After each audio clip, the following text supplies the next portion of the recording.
everyone, good morning. Welcome to my another mini vlog. 4ଟା ବାଜିଲେ ତ ଯାହା ବର୍ଷା ହଉଥିଲା ଆଜି ଗୋଟେ ସକାଳୁ ଉଠିକି ଦେଖିଲା ବେଳକୁ ବର୍ଷା ଷ୍ଟାର୍ଟ ହେଇଗଲାଣି। ତ ତା ଭିତରେ ମୁଁ ଯାଇକି କରିଦେଲି ମୋର ବ୍ରେକଫାଷ୍ଟ। ଆଉ ଦେଖନ୍ତୁ କେତେ ସୁନ୍ଦର ପାଗ ଦେଇଛି। ଏଇ ପାଗରେ ନିଦଟା କେମିତି ଆସିବ ଯେ। ତ ଲଞ୍ଚ କରିସାରି ମୁଁ ତ ଚାଲିଲି ଶୋଇବାକୁ। ଶୋଇକି ଉଠିକି ଦେଖିଲାକୁ ପୁଣି ଖରା ଆସିଗଲାଣି। ତ କ'ଣ ହେଉଛି ମୁଁ କିଛି ବୁଝିପାରୁନି। 5 ମିନିଟ୍ ଖରା, 5 ମିନିଟ୍ ବର୍ଷା। ତ ଯାହା ବି ହଉ, ଖରା ଯେହେତୁ ଆସିଛି ମୁଁ କାଟିକି ନେଇ ଆସିଲି ୱାଟରମିଲନ୍। କାହିଁକି ନା ୱାଟରମିଲନ୍ଟା ମୋର ବହୁତ ପସନ୍ଦ।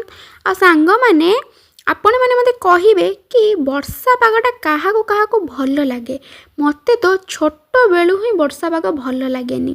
କାହିଁକି ନା ବାହାରକୁ ଆପଣ ବାହାରିବେ ମାନେ ଚାରିଆଡ଼େ ଖାଲି କାଦୁଅ ପାଣି ପେଚେ ପେଚେ ହେଇଥିବ। ତ ସେଇଟା ମୋତେ ଭାରି ଅସନା ଲାଗେ। ସେଥିପାଇଁ ପିଲାବେଳେ ମୁଁ ବର୍ଷା ହେବ ମାନେ ସ୍କୁଲ ଯିବାକୁ ମନା କରେ। କିନ୍ତୁ ମୋ ବୋଉ କ'ଣ ବୁଝେ, ସେ ମୋତେ ବାଡ଼େଇକି ସ୍କୁଲ ପଠାଏ। ଆଉ ସେଇ କଥାଟା ସିଏ ଏବେ ବୁଝୁଛି। ଏବେ ବୁଝିଲେ କ'ଣ ହେବ, ଏବେ ତ ବର୍ଷା ହେଲେ ମୁଁ ଘରେ ଖାଇ ପିଇକି ଶୋଇପଡ଼ୁଛି। ହଉ ଛାଡ଼। ତ ଇଭିନିଂରେ ବର୍ଷା ଆସିକି ବାହାରେ ନା ପୁରା ସୁଲୁସୁଲିଆ ପବନ ଦେଉଥିଲା। ତ ସେ ପବନରେ ମୁଁ ଭେଡ଼େ ବୁଲି ଆସିଲି। ତ ତାପରେ ମୋର ଇଚ୍ଛା ହେଲା ଏ ପାଗରେ ନା ଚିକେନ୍ କଷା ସହିତ ଟିକେ ରୁଟି ଖାଇବି। ତ ସେଥିପାଇଁ ମୋ ଫରମାଇଶ ରଖିକି ବାପା ନେଇ ଆସିଲେ ଚିକେନ୍। ଆଉ ମୁଁ ଜଲ୍ଦି ଯାଇକି ରୋଷେଇ କରିଦେଲି। ଦେଖନ୍ତୁ ମୋ ଚିକେନ୍ କଷାଟା କେତେ ଟେମ୍ପଟିଂ ଦେଖାଯାଉଛି ନା। ମୁଁ ତ ଚାଲିଲି ଖାଇ ପିଇକି ଶୋଇବି। Thank you so much for watching.